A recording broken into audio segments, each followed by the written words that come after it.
No, what do you mean the Prime Minister's called the election? The last one was like 5 minutes ago, dude. Oh, okay, no. I guess I'll explain it again.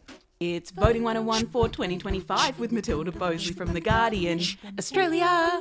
So today, the 28th of March, the Prime Minister officially announced the start of the federal election campaign, decreeing that Aussies will be heading to the polls on the 3rd of May. And yes, I'm pre-recording this again, shush. But politicians have been out campaigning and making election promises for weeks now.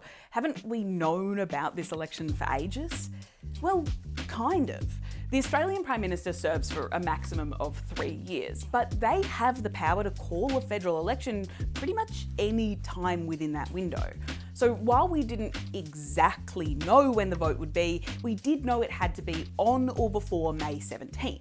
Given that's not exactly far off, all of our politicians kind of kicked into an unofficial election mode months ago. So what's changed now that it is official? Well, the Prime Minister got this whole thing rolling by visiting the Governor-General's house and asking them to dissolve both houses of Parliament. Without a Parliament, the government enters something called caretaker mode, which basically means they promise not to make any major decisions unless it's totally urgent. The Prime Minister also asked the Governor-General to issue the election writs, which means a bunch of laws that are laid out in our Constitution come into effect. 7 days after that, which, as we all know, is The 7th of April. the electoral roll snaps closed at 8 p.m. sharp.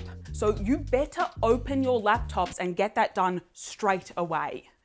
A few days after that, all of the candidates on your ballot will be finalised, so it's probably time to start seriously thinking about who you actually want to lead our country for the next 3-ish years. If this is all seeming very sudden and you're feeling a bit unprepared, don't worry. Just like last time, I will be here with you from now until Election Day, explaining everything from how preferential voting works to what each political party stands for to how to actually fill out your ballot when the time finally comes. I've got you, you've got this, and those guys have got 36 days to convince you they've got what it takes.